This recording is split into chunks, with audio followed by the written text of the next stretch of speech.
তোমাদেরকে তো আগেই বলেছি গত ২৭শে মে বুধবার যে না কাকিমা, তুমি তো আগে বলনি যে শেষে তুমি শ্রাদ্ধ বাড়ির ব্লগ বানাবে।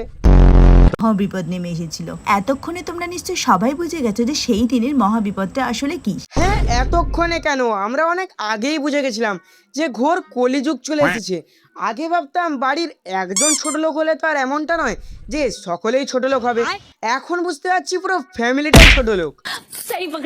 হ্যাঁ, তোমার ফ্যামিলির জন্য আমি মানছি যে মানুষ ভিউসের জন্য অনেক নিচে নামতে পারে, তাই বলে নিজের ফ্যামিলির লোকে শ্রাদ্ধ বাড়ির ব্লগ, ছি ছি ছি ছি ছি। शर्म करो, भगवान से डरो भोसड़ी। ব্রাহ্মণ মহাশয়রাই কিন্তু এখানে উপস্থিত হয়ে গেছে আর সত্যি কথা বলছি, আমি যদি ব্রাহ্মণ মহাশয়ের জায়গায় হতাম না, তোমাকে কলা ছুঁড়ে মারতাম।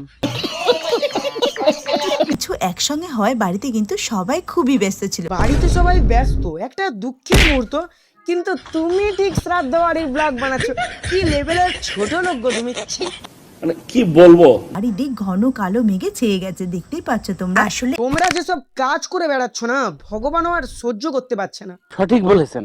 আসলে এই দিন প্রিয় মানুষদের ছেড়ে চলে যাওয়ার কষ্টটা কিন্তু সবচেয়ে বেশি। প্রিয় মানুষ ছেড়ে চলে গেছে, কিন্তু কাকিমা আমাদের ঠিক ব্লগ বানিয়ে যাচ্ছে।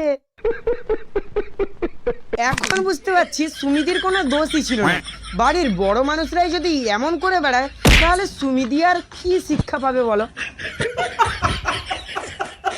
শেষে এইটুকুই কথা বলবো, ভিডিওটি শুধুমাত্র এন্টারটেনমেন্ট পারপাসের জন্য ছিল।